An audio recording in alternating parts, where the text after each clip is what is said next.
News and production work require a certain type of attention, care, discipline, and skill. You have to be like a Boy Scout, always prepared, checking your gear, ready for weather, willing to drive, hike, or even climb for your story, and do it safely. You are also an artist, always capturing truth and story, and portraying it in the best possible light. And as a journalist, you must utilize the tools you have with a technical skill that only comes with experience and practice. The following are some segments from my work. The complete videos can be found on www.youtube.com/Matt Zolynsky.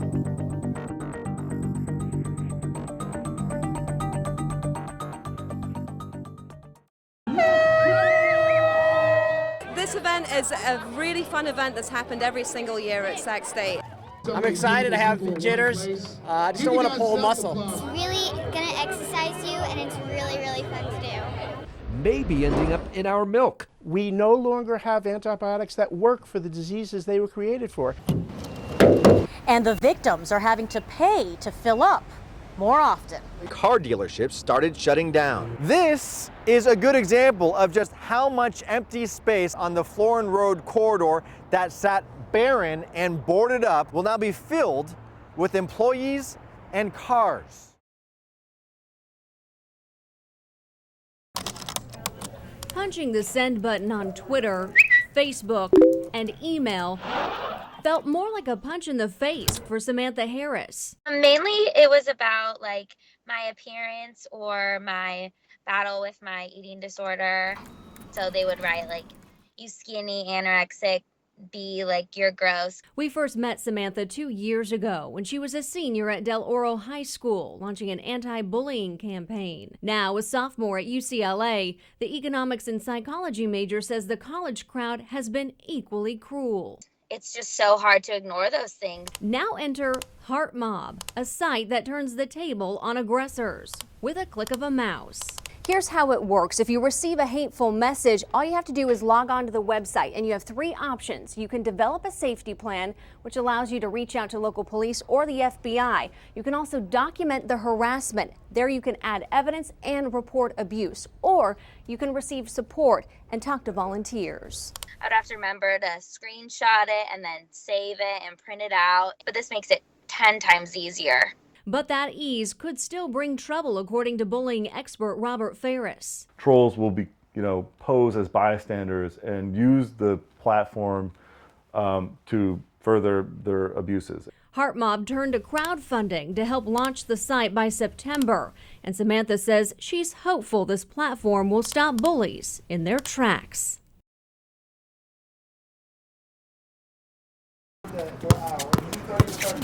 The size of this boy's body is no measurement of his heart and determination. Oh! To watch 11-year-old Elijah Covington play basketball, I made it! I love it, man. It's part of my life, man.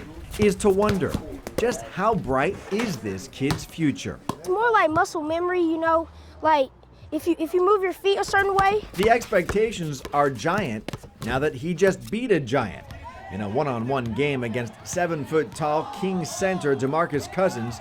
Captured on video, you can see little Elijah fearless. With the score tied, he dribbled between Cousins' legs and laid one in for the go-ahead basket. The crowd went wild. That was fun. That was a fun moment. I found Elijah at his home, where he practices on this driveway every day. I play with my heart and I play with my head so I can outsmart you. So actually being smaller is an advantage to me. So you're not like dreaming of being 6'5" one day? No, but my doctor did tell me I won't be shorter than 5'10".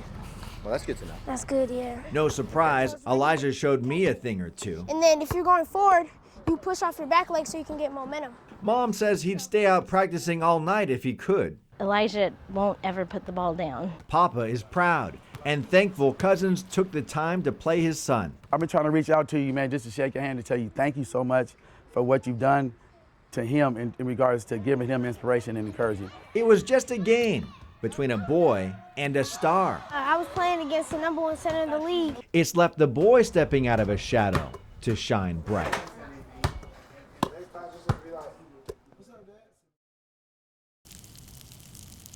New king fire flare-ups. Flames leaping up tree trunks here near Fresh Pond, turning the fire zone into a monstrous size. These fire lines are moving fast. This is a spot fire that just erupted from embers that came from another section of the king fire. So close here, you can really feel the heat of the flames. This fire is still spreading.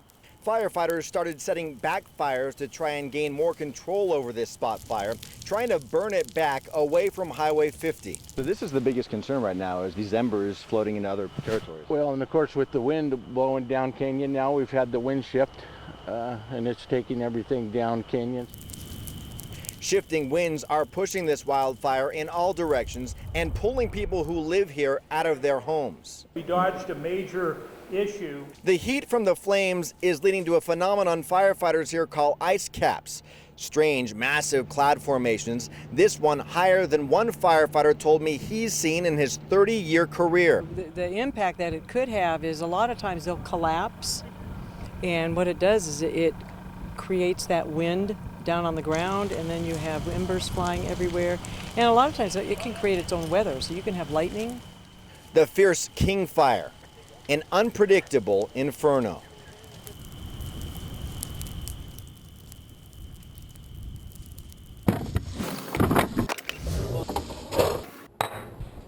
With 4 girls, the Bohr family goes through milk by the gallons each week. If the girls want a glass of milk, I never tell them no. But Dad Michael may not know everything that's in each glass. It concerns me a little bit, I'll be honest with you. Advocacy groups like the Dairy Education Board suspect the same medicines given to sick cows may be ending up in our milk. We no longer have antibiotics that work for the diseases they were created for. Infectious disease doctors have long worried unintended exposure to antibiotics could keep those same drugs from working when prescribed to people. There are concerns that we're running out of antibiotics as more and more bacteria become resistant. But he says it depends on how much we're consuming. We've uncovered when it comes to milk, nobody knows for sure. That's because the FDA only requires milk be tested for 6 different antibiotics. But when dairy cows are slaughtered and USDA inspectors test for all antibiotics, reports we've obtained show 17 different types. Meat with illegal levels is destroyed. If the antibiotics are in the cow meat, could it be in the milk? There's a possibility that it could be in the milk. UC Davis's Terry Leyenbauer says it's a valid question and depends on whether the cow's milk was sold before going to the slaughterhouse. But he says there's no current evidence suggesting the milk is dangerous. Most every dairy farmer is very concerned about the quality of the milk. 5th-generation dairy farmer Jim Pellandini of B&J Dairy in Galt says he separates sick cows being treated with drugs from the herd until the medicine has cleared their system. And he tests his own milk before it leaves the dairy. We do so much testing, it's unbelievable. Because if the milk later tests positive for one of those 6 antibiotics, the dairy gets fined. And the tainted milk, worth tens of thousands of dollars, is dumped down the drain. And if you get a violation, you get a second violation, you're not going to be in this business no more. California has 1,800 dairies. Of the more than 715,000 tanks of milk tested in all of 2010, records we've obtained show inspectors issued 100 violations that entire year. But remember, those violations are only tied to the 6 antibiotics the FDA requires be tested. But what about those dozen or so untested antibiotics? Could they be flying under the radar right into these jugs of milk? The Food and Drug Administration admits it isn't quite sure. So they launched a 12-month study blind testing milk across the country to see if it's, quote, actually a real problem that warrants further follow-up action. While some struggling dairies are against any more regulation that could hurt their bottom line, Pellandini says he doesn't mind the extra scrutiny. Because the more testing you do to prove that we run a very safe business, I'm all for it.